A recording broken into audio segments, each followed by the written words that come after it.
Beverly, it's Steve, and this is 2528 West Garland Avenue in Spokane. So this is your buyer's tour of this property. The house is right behind me there, and I'll just pan around. This sits right at the corner.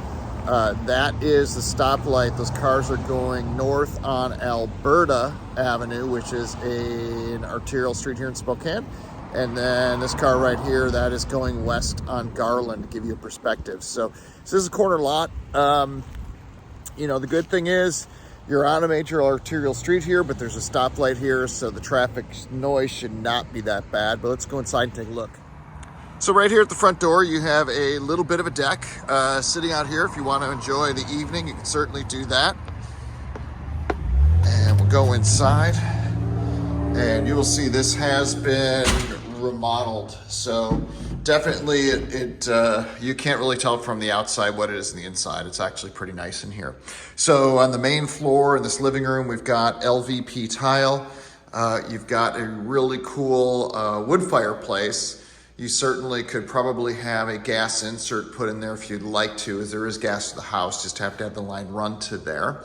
You've got a really big pass through into the kitchen, which is great because it really opens up this space. You got some really cool coved ceilings, so you can kind of see there's that rail up at the top where they've got the LED lights in there, which is a pretty cool little effect. You also have your cable management right above the fireplace. So if you wanted to connect a TV, you've got your outlets. You've also got your coax cables. So if you do have with Xfinity or DirecTV as an example, that's going to have a coax cable, that's right there. Obviously, if you're going to do a streaming service like YouTube TV, you don't need that because you're using your Wi-Fi. So off to the right of the living room, we've got the formal dining room. And again, you can see those archways in here. So really cool design, cool vibe in here. The lighting is definitely different and unique, definitely like that. You can see in the corners, you do have some built-ins, which is a nice feature as well. The windows do appear to have been replaced, so they appear to be double pane vinyls, which is a good thing. So then we'll come over here, and the kitchen is right here off the dining room and the living room. There's area to move around in here, which is nice. You've got your refrigerator, you've got some cabinets, and your sink will come back over. And then you've got your 5-burner gas range with an oven, and then your microwave up on top. So your microwave is your vent. The one odd thing is if you look at it, it's maybe hard to see in the video. The range is not directly underneath the microwave. It's kind of a little bit off to the left. So I'm not sure if that is going to bother anybody. I just want to point that out as a matter of fact. We're looking back into the living room for the pass-through as well. Now we'll take a quick left and we'll go right around the corner to the first bedroom of 2 on this floor. So this one is decent size. Does have some shelving already in there. You've got windows. That would be your north wall. This would be your east wall. And then your closet are these heavy barn door type closures. So and this is not exactly what I normally see. Normally you're gonna have some rollers on the top, and there are rollers on the bottom of this one, but I will try to pull this and we'll see what it sounds like.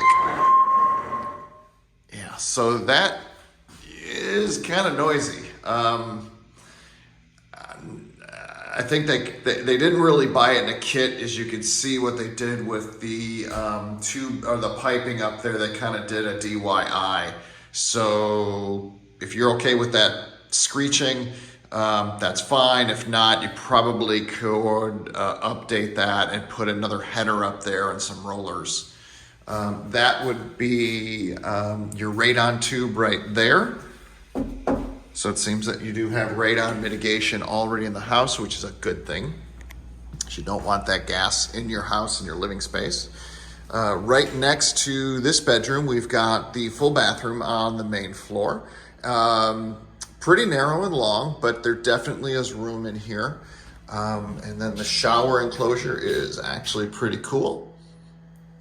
And there is a tub, so if you want to soak in the tub, you can. You've got the old school medicine cabinet, so you get a little bit of storage right there. You've got another storage closet right here, which is great, so you can put all of your things away.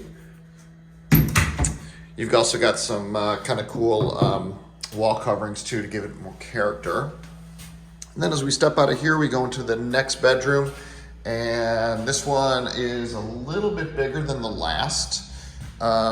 Good size room. Very interesting light in here. You'd have to make sure you don't hit your head. Again, I'm 5'8", and I would smack my forehead on that thing as I walk by.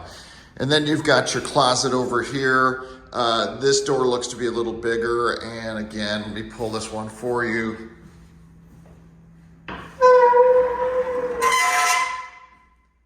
Very heavy, and again, very loud. So that is something you probably want to look at fixing.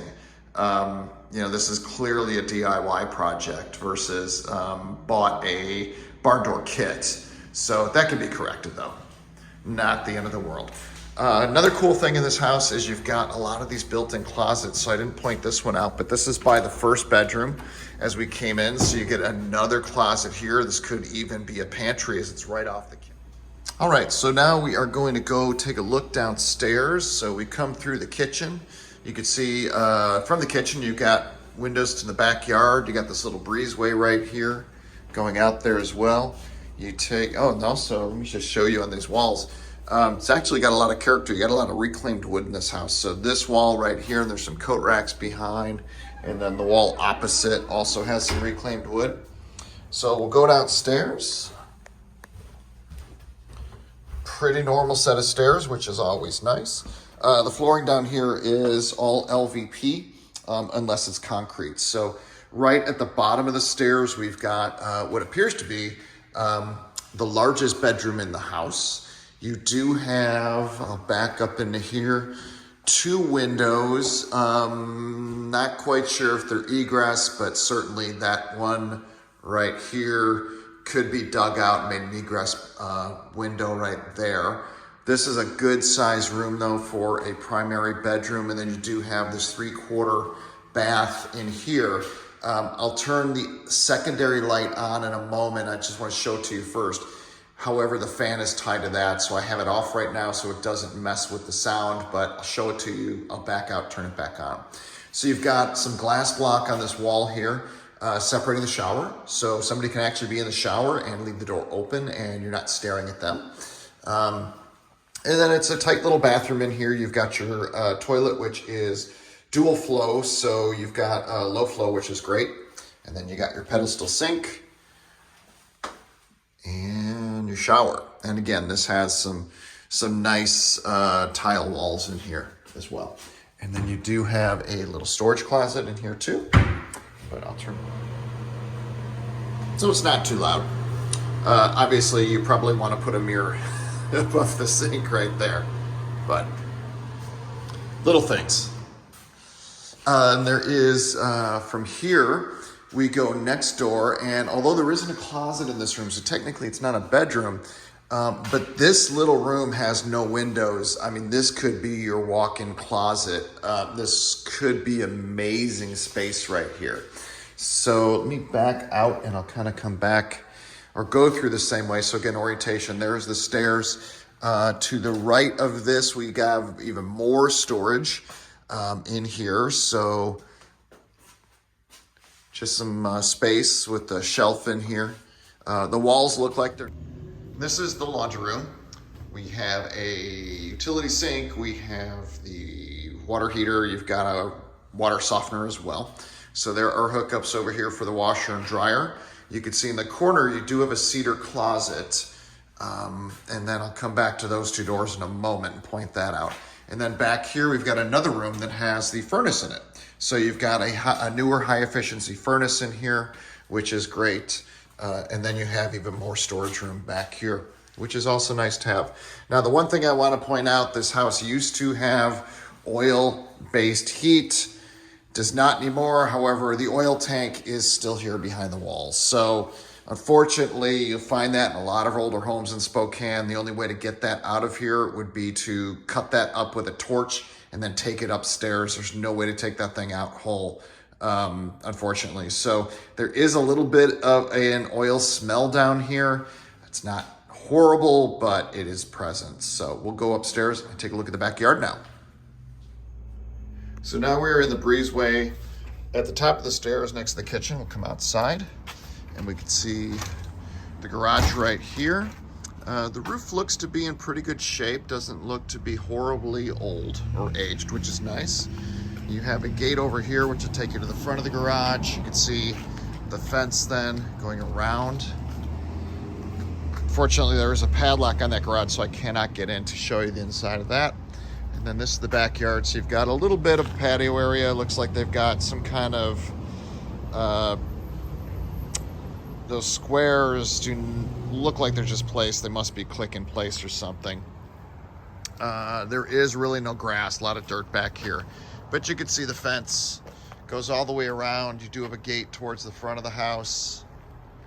Goes all the way into the back as well. Quick walk back here, show you the back of the fence.